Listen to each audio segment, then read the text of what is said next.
El fin de semana, en Medio Oriente, el ejército de Israel confirmó la muerte del líder de Hezbollah, Hassan Nasrallah, durante el ataque aéreo que ejecutó el ejército de Israel el viernes pasado en Beirut. Las hostilidades no han parado desde entonces. Las fuerzas de defensa de Israel aseguraron que en un bombardeo contra un búnker localizado también en Beirut fallecieron al menos 20 altos mandos de este grupo terrorista. Para hablarnos al respecto me acompaña Marwan Sotoantaki, quien siempre tiene una explicación de esto ya desde hace un año prácticamente, ¿no? Sí.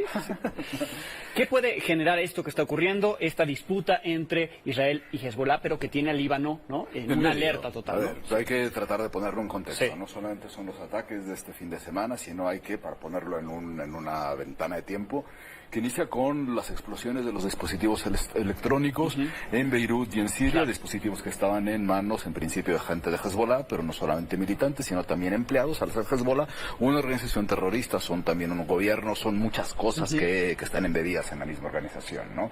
Después de eso, se asesina a la cabeza de las fuerzas Radwan. Las fuerzas Radwan es el grupo de élite militar, y a partir de eso, una sucesión de operaciones que terminan en esta, descabezan prácticamente toda la organización. Queda el que es como segundo secretario general, y en este momento en realidad no hay cabeza operativa, ¿no?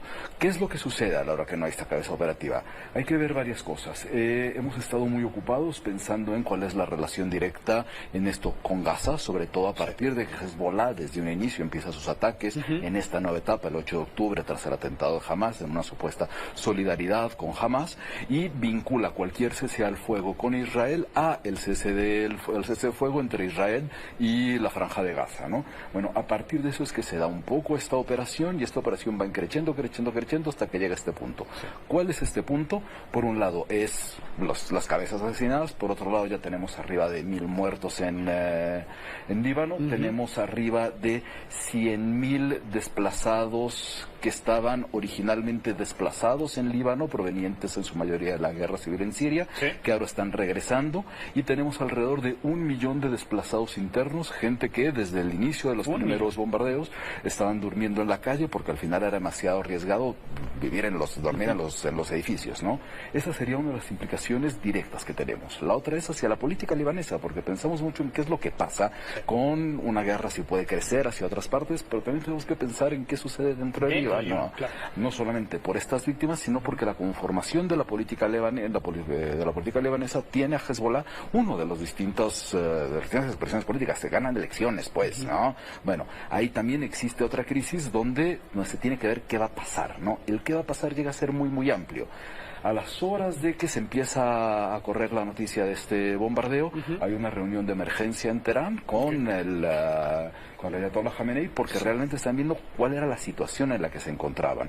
En este momento es muy difícil saber cuál es la situación en la que se encuentran, tanto para Teherán como para Hezbollah, como para incluso el mismo Israel. ¿Por qué? Porque no está claro cuál podría ser la línea sucesoria, no hay tampoco grandes movimientos de línea sucesoria posibles a la hora de haber descabezado toda la organización, pero hay que recordar también que Hezbollah no es una organización sustentada solo en los liderazgos, sino en gran medida entre la gigantesca cantidad de militantes y armamento no que desaparece tienen. Por simplemente no desaparece, no, claro que no. Esa ventana de tiempo es una ventana de riesgo que en las últimas horas cobra a otro nivel, llega a otro nivel, porque Israel hace unas horas empezó ya la incursión por tierra. Ellos dicen que es una intervención que estaría dirigida hacia ciertos sectores muy puntuales y demás. El hecho es que tienes en esos sectores puntuales a este 1 millón de personas que han sido ya desplazadas internas, y la imposibilidad de pensar en una estrategia de salida frente a esto. ¿Cuáles estrategias de salida podría haber? Podría haber una estrategia de negociación donde se escala para poder llegar hasta cierto punto. Tampoco hay muchos avisos de que eso pueda ocurrir. Y la escalada hacia otros países, porque cuando hablamos de Hezbollah, que si bien tiene cierta autonomía con respecto a Teherán, al final todos los que conocemos como los proxies iraníes tienen cierta autonomía, pero al mismo tiempo cierta vinculación, ¿no? O sea, están las dos caras de la moneda. Eso ha hecho que los Houthis, por ejemplo, en Yemen han aumentado los ataques, haya habido ataques en contra de los Houthis en Yemen.